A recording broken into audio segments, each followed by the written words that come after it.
Welcome to Beyond the Harmonies E.1999 Eternal 30th Anniversary Retrospective. Today's discussion is on track 4, Crept and We Came.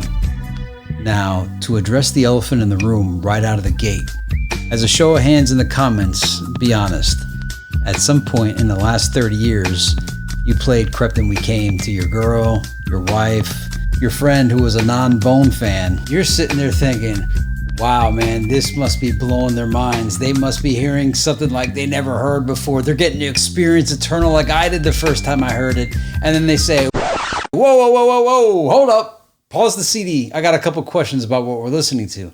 And you're like, dog, what? Pause. In the middle of Crept and We Came? And as you thought that was the largest infraction that could possibly happen, the level of insult you are about to experience increases tenfold. And they say to you, hey, are they talking about cat and dog food on this? Wait, are you talking about this song that we're listening to right now? Yeah. Is this like a song about cat and dog food? You know, like they're a bone, right? So bone, like a dog and a bone. And this is a song about cat and dog food. And you're still not picking up on their cue. You have no idea what they're talking about. First, you had me stop Crept and We Came in the middle of the song. And now you're asking me something that what are you talking about? And they clearly see you're confused as to what they're trying to communicate. And they're confused why you can't possibly see what they're confused about. So they say, all right, look, is the guy, because they don't know it's busy, right? They're saying, hey, is the guy talking there, is he saying, dog and cat food, walking baboons, getting a tattoo because we have to pay me 20% taken off of my bill? And you're like, no, that's not it. And then you tell them what they're actually saying. They pause for a second and they kind of think they're like, that ain't better. That doesn't make any sense. At least the dog and cat food with the walking baboons getting a tattoo because we have to pay me 20% taken off of my bill. At least that kind of makes sense. Walking jack moves, stalking gat fools, ready to pap you if we have to daily. Talking gat fools, walking jack move, ready to pap you if we had to daily. We make it and cheers. Talking gat fools, walking jack move, ready to pap you if we had to daily. We make it and cheers. Dude, Lippy, do you not see that is that makes no fucking sense, bro? And you take issue with me not understanding what they're talking about? And at this point, you just want to say, out, get out. But as you're saying get out in your head, you're also playing back what they said to you. And you realize, like, yeah, dang, man. Dog and cat food? Shit. Baboons, 20% taken off of my bill. Fuck. You ruined the song! And if it was just once or twice, that'd be cool. But then, fast forward 10 years into the future, you're married, you're playing your favorite album, the wife is doing the dishes, and she says, hey babe, are they talking about dog and cat food? And you're like, dog, no, please, no, don't say this. Don't say that! Don't say that! And then from that day forth, every time you're out in public and you're listening to Eternal in your headset, nobody can hear it, but when Crept and We Came comes on, you start looking around, you're looking at everybody saying like, bro, don't say it. Don't say it. You're wondering if they could hear it through your headphones. And you're like, no, just, dude, don't. Just let me enjoy this. Let me enjoy the song. Don't say dog and cat food, walking baboons, getting a tattoo because we have to pay me 20% taken off of my bill. Don't say that. And then you take the headset off, you think you made it through, and then somebody nudges you and says, hey, I really like that song about the dog and cat food. That one's cool. That's my favorite one on the album. Or, oh, hey, I heard you got a YouTube podcast. What's it about? Oh, it's about Bone Thugs and Harmony. Bone Thugs and Harmony. Oh, are those the guys that sang the CROSSROADS? I remember that one. You know what? I had the CD. Yeah, the one that had the CROSSROADS on it. And I remember first of the month, too. They were like talking about getting welfare checks. But There was also a song on the album, and I don't know if it was related to the first of the month, but they were talking about dog and cat food. You know, I thought they were just really down on their luck, because I had a friend that was homeless and he ate dog and cat food too, you know, so I'm not judging. But I really don't know what they were saying, but that's what it sounded like they were talking about. They were talking about like getting 20% off of their bill and then chilling, and then you're like, no, that's not what they said at all. And then you explain it to them, and then the irony, they say, oh, that's stupid as hell. Thanks for ruining the song for me, Lippy. Here I was thinking I'm hearing a song about cat and dog food, and you're talking about stalking gat foos? What does that even mean, bro? And then you just go into this whole, I've spent a lifetime defending these guys to these morons. All right, now on to the facts and stats. The first thing to cover is Crept and We Came is obviously the sequel to Creepin' on a Come Up, the song, not the album title. The choruses are similar, but different. Stalking cat food, walking jack move. Stalking cat food, walking jack move. Stalking cat food, walking jack move. Ready to bap you if we had to take. Beneficent, we make it in cheers. Stalking cat food, walking jack move. Ready to bap you if we had to take. Beneficent, we make it in cheers. Many don't fully appreciate what occurs here with Crept and We Came. This establishes some of the first direct continuity from the Creepin' on a Come Up EP. And yes, I'm not missing the fact that the introduction is somewhat structured like the intro from Creepin', where you had the Mr. Ouija voice and then a cool intro song, along with Thuggish Ruggish Bone played in reverse. And it also created the tradition of the Mr. Ouija voice, now that it was 2 times. The second song of the album also expanded on the folklore established on Creepin' with E.1999. And then on the song Eternal, Lazy says Crept and I Came before Crept and We Came plays sequentially on the album. And he also provided foreshadowing on the following line when he said Straight Land of the Heartless. And then Crept and We Came comes on. It's the direct sequel to Creepin' on a Come Up. And then obviously later on the album we get Mr. Ouija 2, which is more like an expansion on Mr. Ouija 1, and Me Killa is like a spin-off. But see, this is the element that made Eternal so great, is that it built upon the lore that was established on Creepin' and then expanded it into a full-length movie. So if Creepin' was the trailer, Eternal was the motion picture. And as in the previous video, I mentioned that I saw this as a 3-act play.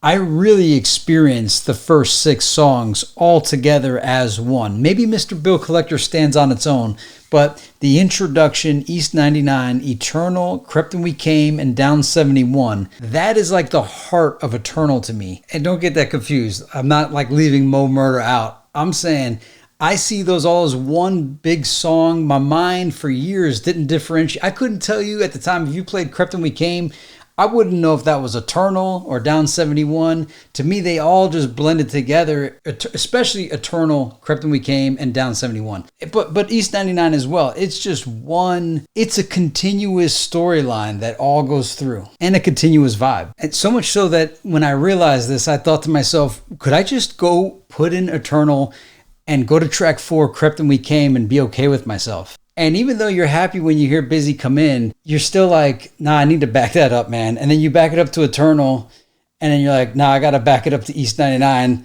And then you're like, nah, I got to back it up. Maybe I could skip the Mr. Ouija voice, but I got to hear the beginning of the introduction. Got to get them demons off me. So no matter where you started, you got to start it at the introduction.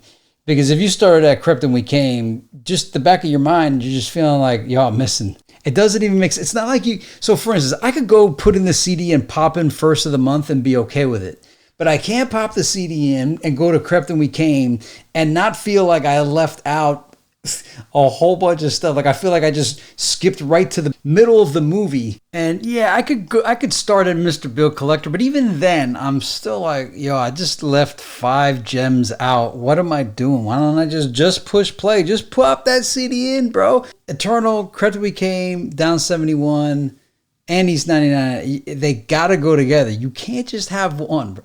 Have you ever just popped in Crept and We Came and this is not a knock on Crept and We Came as a song, it's just that I gotta hear it all. If I'm putting on Crept and We Came, I gotta hear it all. And I'll make a mention of this because I just have a feeling some of you out there are thinking to yourselves like, yeah, man, you're right. Crept and We Came, it feels like you're listening to like a middle verse of a song.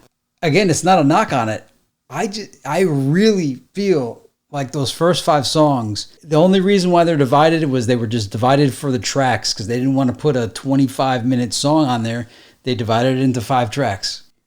Oh, and I got to make mention of this. I think Cecil's heard me talk about this. The colors that I experience along the first 6 tracks or the first act. Track 1, I think of the album cover, the introduction. Track 2, I think of the E.1999 cover and all the artwork that went with it. But with Eternal, I'm seeing colors that are like the Lost Archives Volume 1.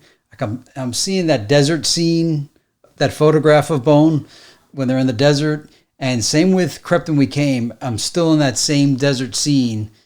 And then with Down 71, while I am in the courtroom, it's still using the same like sepia, orange, yellow, brown, earthy tones. And then when Mr. Bill Collector kicks in, the colors dramatically shift to like black and purple and blue. It's a much darker, it's a different atmosphere. I'm no longer in the desert or in a deserty courtroom. I'm now in this like dark purple, black, and blue place. I'm saying all that because I want to know the colors that you guys experience. If you don't, if you're like, dude, Lippy, are you tripping balls? What are you talking about? These colors you experience. I'm not saying like I'm seeing like a crayon box. It's just that if you're thinking of, how movies have tints to them and certain looks, like the Batman films all have a certain look. The Marvel films have a look. Those are like the tones of, as I'm watching the movie play out in my head, as I'm listening to it, those are the color settings that I'm experiencing. All right, so was there a single for this album? No. The producer was DJ U-Neek and Tony C. Recorded at Trax Recording Studio in Hollywood, California. Mixed at Studio Cat Productions by Aaron Connor with additional engineering from Eric Nordquist. Differences in any of the versions. The fucking clean vinyl has reversed cuss words. Did not notice any differences. The fucking clean CD has reversed cuss words. And again, did not notice any differences. The edited version appears the same as the fucking clean version, but it has poorly reversed cuss words. Are there any official remixes? I'm not aware of any. Sample, Lalo Schifrin, Secret Code 1968.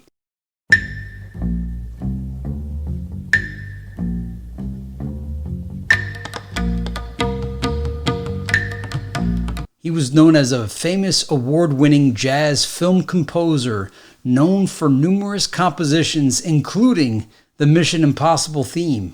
Hidden audio cool finds. Well, this is the second of only 5 songs on the retail release to feature Flesh and Bone on the album. Mysteries. There aren't really any mysteries that I know of. If you guys know of any mysteries for Crept and We Came, let us know. On ASCAP, there are some interesting publishers listed, including MoTown. It's wondered if there are other samples in the instrumental uncredited in the album's notes that we don't know about. The album leaflet does not mention MoTown or some of the other publishers listed here in the ASCAP entry. As far as lyrics go, we have multiple mentions of no shorts or no losses in the verses. Lazy's vocals abruptly cut off on the year in the middle of his verse. Today, no shots and no losses was meant, nigga, not play. Bottom line, nigga. Cleveland in your face. And nigga, we rollin' with ruthless in the night. For the pay, for the game, for the love of money, fuck the fame. We peep game, we crept and we came. Running with Ruthless in the Night. So did this song undergo changes during Creepin' on a Come Up and the Eternal album? So the mystery could be, was Crept and We Came intended for Creepin' on a Come Up? Unlikely, because there's a song called Creepin' on a Come Up on the album, but then again, Crept and We Came would be sequential to it. Did Lazy originally say 94? As far as Wish and Flesh's verses, it's your Thug Stories. We also get a first taste of new waves with Busy and Crazy trading lines on the hook. Busy's part has become famous amongst fans since the 90s. All right, to the point where he knows it, and every now and then he gives us a little piece. People are like, yo, do the Crept that we came first. And he's like, all right, I'll do it for you, all right. I always love when he plays it off like he doesn't know. He's like, oh, this one you guys like? before he busted. But it's so nice to hear him perform it. And did AI reveal anything? Nothing we could make out. Nothing on the spectrogram. But that wraps it up for Crept and We Came. What did we miss? Any mysteries that you guys know? Any little tidbits about Crept and We Came that you want to share with everybody in the comments below? If so, let us know. Drop it below. And until next time, we will be awaiting track 5, Down 71. See you then. Beyond the harmony for the fans we celebrate. Uploading the videos every Thursday, so join.